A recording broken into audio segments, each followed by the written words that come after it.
Hello my dear students of class 9th. Now today I am going to discuss the conservation of linear momentum. And in this topic I am going to discuss the concept of linear momentum and the momentum related numericals, and also explain the derivation of linear momentum. So it will take time.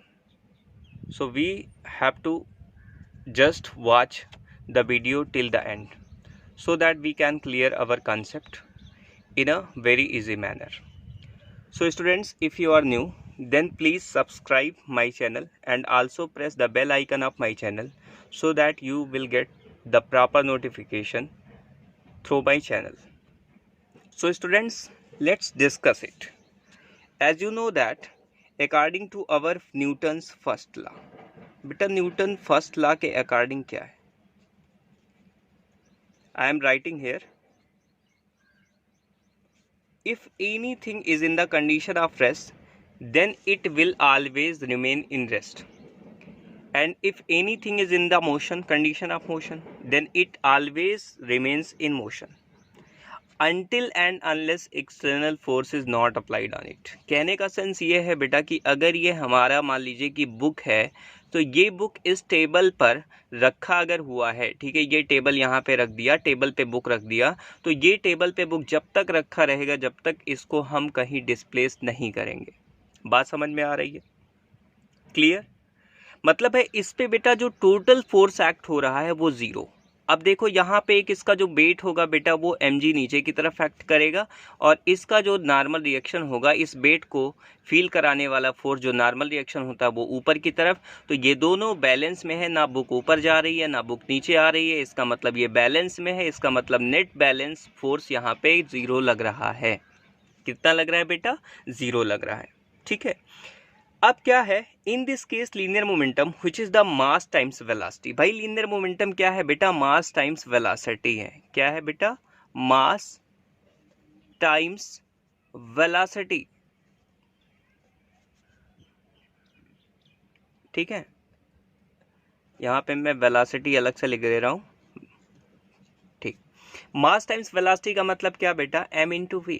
ठीक है, इसी को हम क्या बोलते हैं? Momentum बोलते हैं. अब समझिएगा मेरी बात, यहाँ पे ये भी आपका कांस्टेंट होगा. क्या होगा बेटा? अगर ऐसा कोई केस आ रहा है तो वहाँ मोमेंटम भी आपका क्या होता है? कांस्टेंट होता है. ठीक है, तो ये हमारा क्या है बेटा? ये हमारा बहुत ही इंपॉर्टेंट लॉ है, और इस लॉ को हम बोलते हैं principle of conservation of linear momentum. कहने का सेंस ये है बेटा कि अकॉर्डिंग टू दिस लॉ हम ये कह सकते हैं, according to this law, the momentum before collision is equal to momentum after collision. Momentum before collision is equal to momentum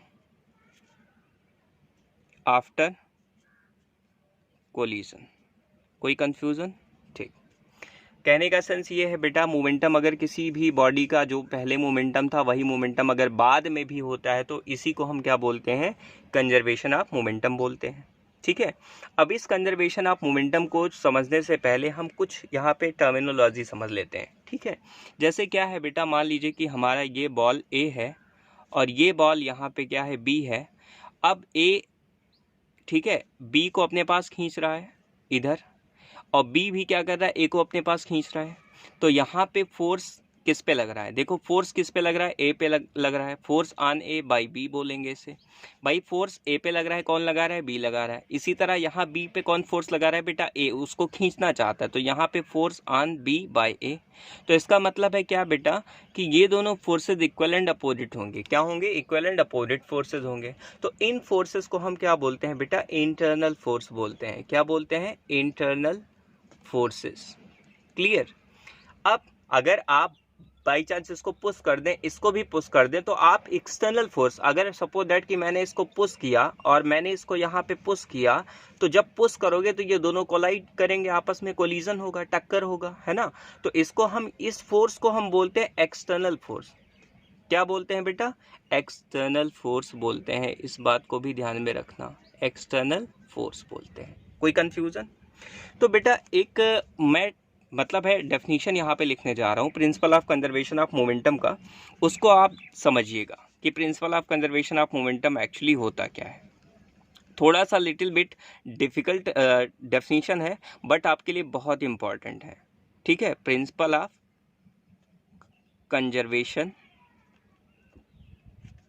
of momentum क्या है बेटा? ये प्रिंसिपल क्या है? तो ये कहता है if the net external force on A system of particle is zero. यहाँ पे मैं लिख रहा हूँ if the net external force on A system is zero, मतलब उस पर कोई एक्सटर्नल फोर्स लग ही ना रहा हो। कहने का सेंस ये है the linear momentum of the particle remains constant. The linear momentum of the particle remains constant। Clear? Is there any confusion? तो यहाँ पे हम ये कह रहे हैं बेटा कि अगर किसी भी सिस्टम पे कोई फोर्स ना लग रहा हो तो उसका मोमेंटम क्या होगा? कांस्टेंट होगा। जैसे मान लीजिए कि ये ब्लॉक है, अब इस ब्लॉक पे अभी हमने बताया था टेबल पे रखा हुआ है, तो इस पे कोई भी एक्सटर्नल फोर्स लग ही नहीं रहा है भाई। एक्सटर्नल फोर्स यहाँ पे एफ एक्सटर्नल की वैल्यू कितनी है? एफ एक्सटर्नल 0 है। तो यहाँ पे मोमेंटम आपका क्या होगा? कंजर्व होगा। Momentum remains constant. जो मोमेंटम आपका, अगर मोमेंटम उसका 0 है बेटा, क्योंकि वेलोसिटी तो है नहीं यहाँ पे, यहाँ वेलोसिटी है नहीं, तो मोमेंटम कितना होगा? P = mv। यहाँ पे 0 होगा मोमेंटम। तो जो मोमेंटम बेटा इनिशियल है वही मोमेंटम तो यहाँ पे फाइनल में होगा। भाई फाइनल पोजीशन क्या है? चेंज ही नहीं हो रही है। आप इनिशियल जब देखा था आपने, जैसे इनिशियल में था वैसे ही फाइनल में है। तो इसलिए यहाँ पे हम ये कह सकते हैं कि यहाँ पे मोमेंटम हमारा क्या है? कंजर्व है। कोई कंफ्यूजन यहाँ पे? चलिए अब बात करते हैं बेटा, एक मतलब है कि इम्पॉर्टेंट डेरिवेशन है, उस इम्पॉर्टेंट डेरिवेशन को समझने की हम कोशिश करते हैं, ठीक है। यहाँ पे हम डेरिवेशन करेंगे, वो डेरिवेशन आई थिंक मुझे नेक्स्ट पेज में करना चाहिए जिससे कि आपको यहाँ पे समझ में आ जाए। चलो ठीक है, अच्छा नेक्स्ट पेज में इसको हम लोग कर ले रहे हैं। देखो सबसे पहले बात करते हैं इसका जो है डेरिवेशन क्या है। पहली चीज़ आपको इसको प्रूफ करना है बेटा, अगर मेरा एक पार्टिकल क्या है? ए है, यहाँ पार्टिकल ए है और इसका बेटा मास क्या है? m1 है। क्या है? मास इसका क्या है? m1 है, ठीक। और उसके बाद क्या है बेटा? इसकी वेलोसिटी कितनी है? यहाँ पे u1 है। कितनी वेलोसिटी है यहाँ पे? u1 वेलोसिटी है। कोई दिक्कत? तो यहाँ हमने वेलोसिटी इसकी क्या रख दी? u1 रख दी। अब ये बेटा हमारा दूसरा ऑब्जेक्ट है और दूसरे ऑब्जेक्ट का क्या है? मास m2 है और ये हमारा पार्टिकल b है और इसकी वेलोसिटी कितनी है? u2 है। अब क्या है यहाँ पे बेटा? u1 is greater than u2, ठीक है। अब एक बात बताओ, अगर u2 की वेलोसिटी कम हो जाएगी तो क्या होगा बेटा?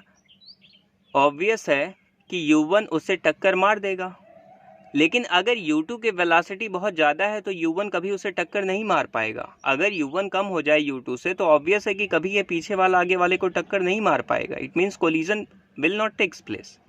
तो होता क्या है, एक बहुत ही शॉर्ट इंटरवल ऑफ टाइम के लिए ये दोनों एक दूसरे से क्या करते हैं? कोलाइड करते हैं और उसके बाद क्या होते हैं बेटा? सेपरेट हो जाते हैं एक दूसरे से। ये ए वाला सेपरेट हो गया, वेलोसिटी इसकी चेंज होके v1 हो गई और ये वाला आपको भी पता है इसकी वेलोसिटी कितनी हो गई? v2 हो गई। लेकिन ध्यान रखना इसका मास चेंज नहीं होगा, ठीक है। जो मास एज इट इज पहले था वही मास बाद में भी होगा, मतलब मास कंजर्व रहता है। बात समझ रहे हो? इसका मास m1 है, इसका मास m2 है। अब एक बात मुझे बताओ जरा कि जो टोटल इनिशियल मोमेंटम होगा वो कितना होगा? यहाँ पे मैं लिख रहा हूँ टोटल इनिशियल मोमेंटम कितना होगा? वो हमारा होगा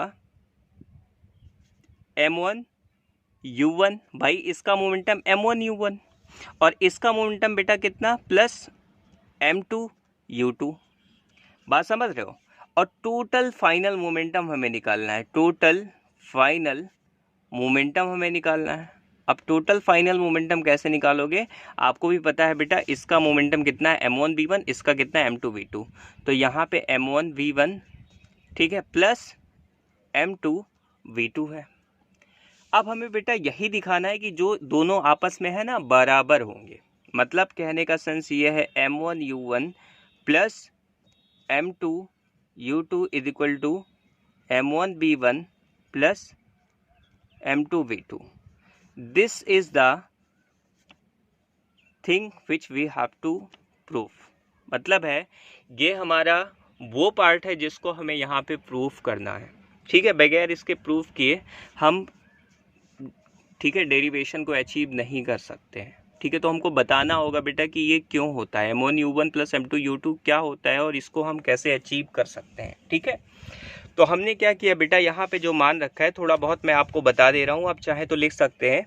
यहाँ पे मैंने माना suppose two objects A and B of masses m1 and m2 respectively are kept on a horizontal table. अब ये बेटा एक हॉरिजॉन्टल टेबल पे रखे हुए हैं, ठीक।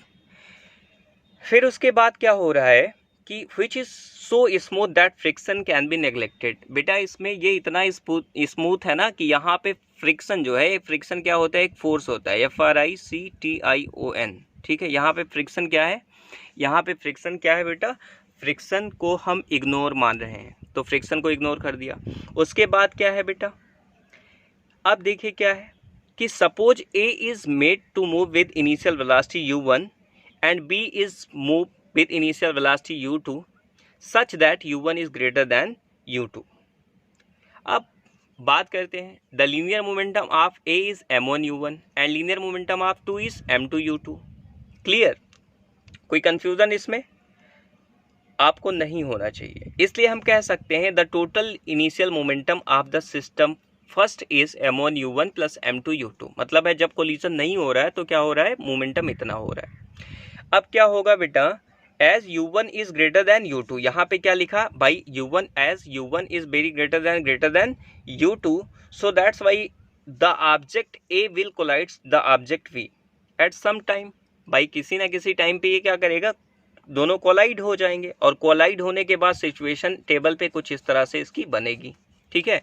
और फाइनल पोजीशन ये बनेगी आपको, ठीक है।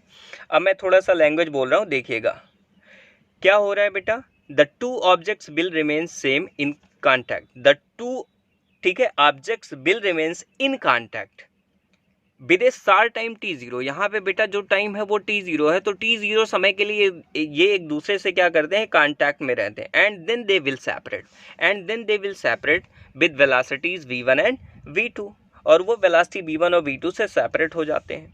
अब एक बात बताओ बेटा, ड्यूरिंग द कोलिजन के समय क्या होता है, A विल पुश B, भाई A B को पुश करेगा, भाई जब A B से टकराएगा तो A B को पुश करेगा, तो during collision A will pushes V। अब B को अगर पुश कर रहा है तो क्या होगा भाई, वो आगे चलेगा तो वो उसको राइट की तरफ पुश करेगा। Similarly A pushes the B towards left, तो A क्या करेगा बेटा, B क्या करेगा, A को लेफ्ट के टुवर्ड्स पुश करेगा। जैसे A B को अगर राइट कर रहा है तो B मतलब है कि यही B A को क्या करेगा, लेफ्ट की तरफ पुश करेगा। मतलब ये अगर आगे जा रहा है तो ये ऑब्वियस है पीछे आएगा, ठीक है। कोई कंफ्यूजन वाली बात नहीं है इसमें, ठीक है। अब क्या होगा बेटा कि as we are taking the direction, तो क्या होगा कि अगर ये वाला पार्टिकल हमने A माना है, ये B माना है, अगर B बेटा A पे फोर्स लगा रहा है तो A B पे भी तो फोर्स लगाएगा। तो ऑब्वियस है कि दोनों फोर्स का डायरेक्शन जो होगा ऑब्वियस है कि वो दोनों अपोजिट होगा, ठीक है। अगर B A पे फोर्स इधर लगा रहा है, मतलब है कि अगर ये F इधर लगा रहा है तो इसका F इधर होगा। अगर एक को मैंने माइनस लिया है तो एक को प्लस लेना पड़ेगा, क्योंकि फोर्स की डायरेक्शन, फोर्स एक वेक्टर क्वांटिटी है तो फोर्स की डायरेक्शन के अकॉर्डिंग वो क्या हो जाएगा, माइनस हो जाएगा। बात समझ रहे हो मेरी। अब चलो बात करते हैं बेटा, यहाँ पे क्या है, the force minus F acting on ध्यान से सुनना मेरी बात, the force minus F acting on A due to B produces an acceleration in it by, ध्यान से सुनो फिर से मेरी बात, लैंग्वेज को पकड़िए मेरे, the force minus F is acting on A due to B, जो बी से लगने वाला फोर्स ए पे है, माइनस में जो लग रहा है वो इसमें एक्सीलरेशन प्रोड्यूस कर देगा। अगर एक्सीलरेशन प्रोड्यूस हो जाएगा तो जिसकी वजह से इसकी वेलोसिटी चेंज हो जाएगी। अब वेलोसिटी बेटा कहाँ से कहाँ चेंज हो गई, ए की वेलोसिटी कितनी थी u1, और बाद में देखो ए की वेलोसिटी कितनी है u1, और बाद में ए की वेलोसिटी कितनी हो गई v1 हो गई, इसका मतलब है इसकी वेलोसिटी चेंज हो गई। तो हम एक्सीलरेशन कैसे निकालते हैं, एक्सीलरेशन को a1 माना और a1 को a इज इक्वल टू, अब देखो यहाँ पे न्यूटन का सेकंड इक्वेशन हम यूज करें, f is equal to ma use करें, तो a1 इज इक्वल टू क्या होगा बेटा, f अपान m1 होगा, और यहाँ माइनस लगा देंगे, माइनस f अपान m1। अब एक इक्वेशन आपने न्यूटन से इक्वेशन मोशन में पढ़ा है, v is equal to U plus A T पढ़ा है, तो यहाँ से v माइनस यू, ठीक है, upon t is equal to a लिख सकते हो, तो यहाँ मैंने इसको लिख दिया। अब a1 को मैं क्या लिखता हूँ बेटा, b1 minus u1 divided by T not, भाई सर्टेन टाइम इंटरवल के लिए ही तो कोलिजन हुआ था, बहुत कम टाइम इंटरवल के लिए तो हुआ था, तो यहाँ पे मैंने इसको लिख दिया minus F upon m1। Is there any confusion, इसका मतलब है क्रॉस मल्टीप्लाई कर दो तो ये हो गया बेटा m1 b1 minus m1 u1 is equal to minus F T zero. ये इक्वेशन हमारा फर्स्ट हो गया, कोई कंफ्यूजन।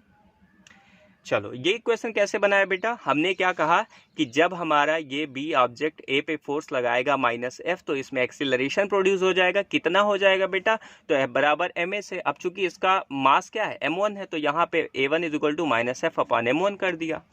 अब यहाँ पे मैंने इसको b is equal to U plus A T के थ्रू इसको तोड़ लिया, यहाँ पे b1 minus U one divided by T naught is equal to minus F upon m1 कर दिया, तो m1 b1 minus m1 u1 is equal to minus F T naught. Similarly ध्यान से देखना मेरी बात, सिमिलरली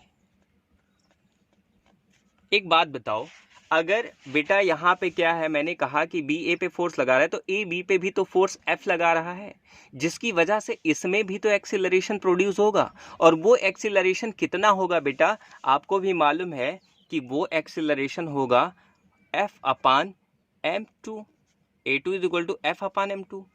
अब यहाँ पे f मैंने क्यों लिखा, क्योंकि यहाँ पे डायरेक्शन इसकी पॉजिटिव है, तो यहाँ पे प्लस है, तो यहाँ पे मैंने इसको इस तरह से लिख दिया। अब आपको मालूम है b equal to U plus A T होता, तो यहाँ पे मैं लिख सकता हूँ a को मैं क्या लिख सकता हूँ बेटा, v2 minus u2 divided by T naught, time तो वही रहेगा, is equal to minus F, sorry यहाँ पे प्लस एफ अपान m2।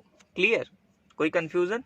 अब यहाँ पे मल्टीप्लाई कर दो, क्रॉस मल्टीप्लाई कर दो, तो यहाँ पे जो है आपका क्या हो गया, m2 v2 और minus m2 u2 is equal to क्या होगा बेटा, एफ टी नॉट होगा। ये इक्वेशन सेकंड हो गया। अब एक बात बताओ, फर्स्ट और सेकंड को क्या कर सकते हैं, ठीक है, इक्वेट कर सकते हैं। कैसे, देखो यहाँ पे क्या है बेटा, ये माइनस यहाँ पे लगा है, तो इस माइनस को मैंने इधर कर दिया, इसको मैंने प्लस कर दिया, तो कोई दिक्कत, ध्यान से सुनिएगा, मैंने जो माइनस एफ था उसको प्लस किया, मतलब दोनों तरफ से माइनस से मल्टीप्लाई कर दिया, इक्वेशन पे कोई इफेक्ट नहीं आएगा।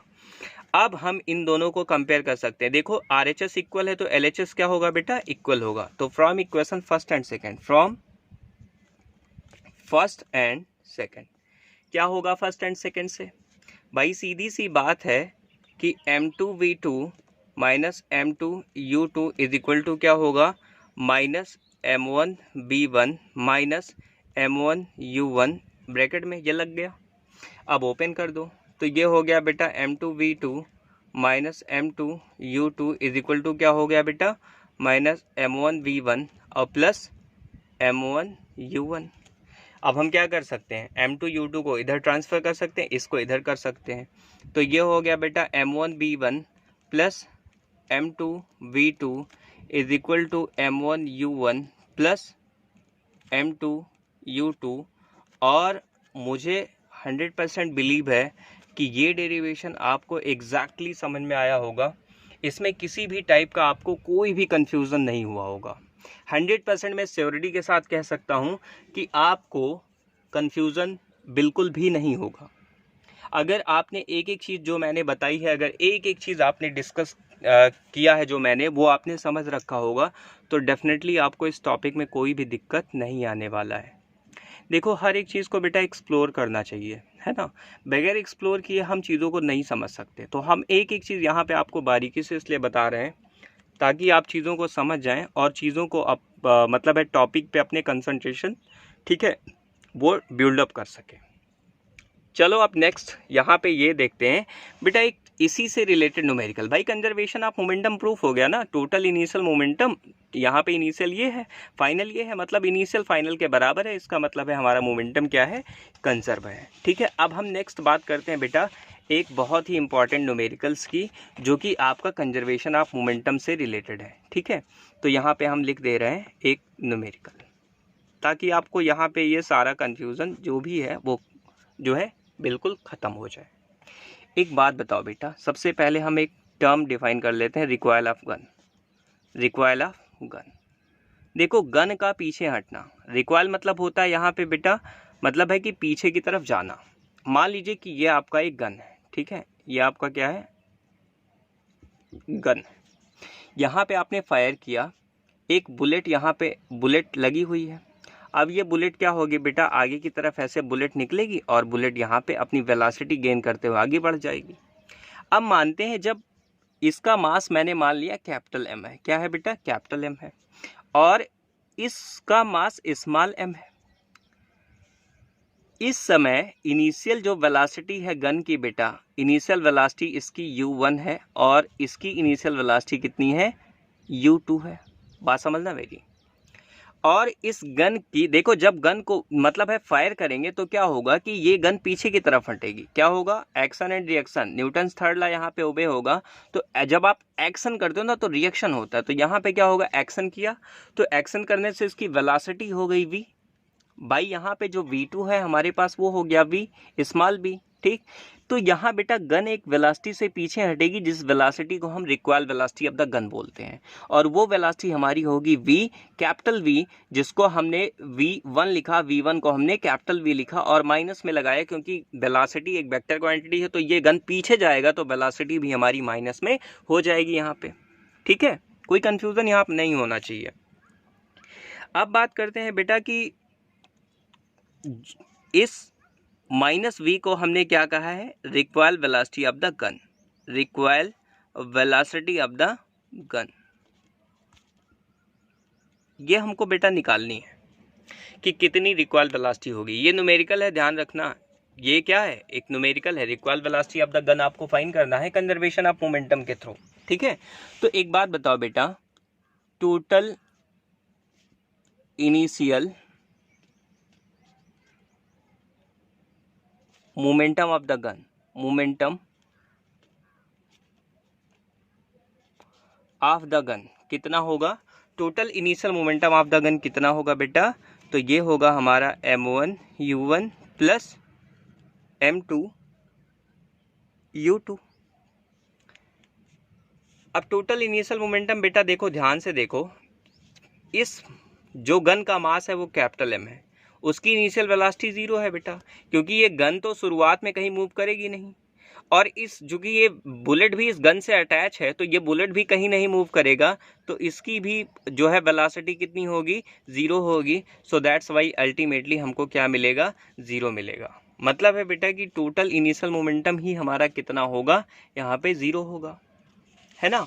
अब हम टोटल फाइनल मोमेंटम की बात करते हैं, टोटल फाइनल मोमेंटम की बात करते हैं। टोटल फाइनल मोमेंटम क्या है बेटा, m1 v1 plus m2 v2 है। कोई कंफ्यूजन? अब एक बात बताओ बेटा, m1 है कितना, m1 को मैंने माना है capital M, mass of the gun को मैंने कितना माना है, कैपिटल M, और v1 हमारे पास कितना है, कैपिटल V है, कैपिटल V है। ठीक है, और ये माइनस में है बेटा, ये किस में है, माइनस में है।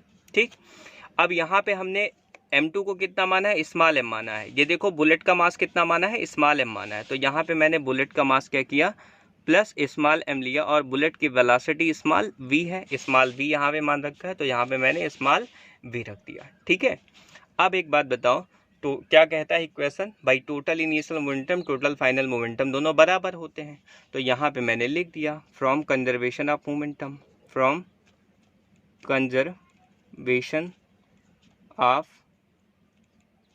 मोमेंटम क्या होगा? कंजर्वेशन ऑफ मोमेंटम क्या कहता है? कुछ नहीं, बड़ा सिंपल है भाई, m into minus B plus m into small b is equal to 0। अब हम इसको उधर ले जाएं या इसको इधर ले जाएं तो ये हो जाएगा m into small b is equal to capital M। यहाँ पे बेटा कैपिटल M कर दो, ठीक है, capital M into capital V। अब एक बात बताओ, इस कैपिटल V की वैल्यू कितनी आएगी? तो कैपिटल V की वैल्यू आ जाएगी बेटा स्मॉल m, ठीक है, into small v divided by capital M। कोई दिक्कत, कोई कंफ्यूजन? सो इस तरह से required velocity of the gun आपको फाइंड हो जाएगी। तो this is our complete explanation of the conservation of momentum. अब बेटा एक बात बताएं, ये मास आपको दिया होगा, ये वेलोसिटी आपको दी होगी, कैपिटल M आपको दिया होगा, तो आप required velocity of the gun निकाल सकते हैं। तो आई थिंक कि आपको ये टॉपिक पूरी तरह से प्रॉपरली समझ में आ गया होगा। So thank you students.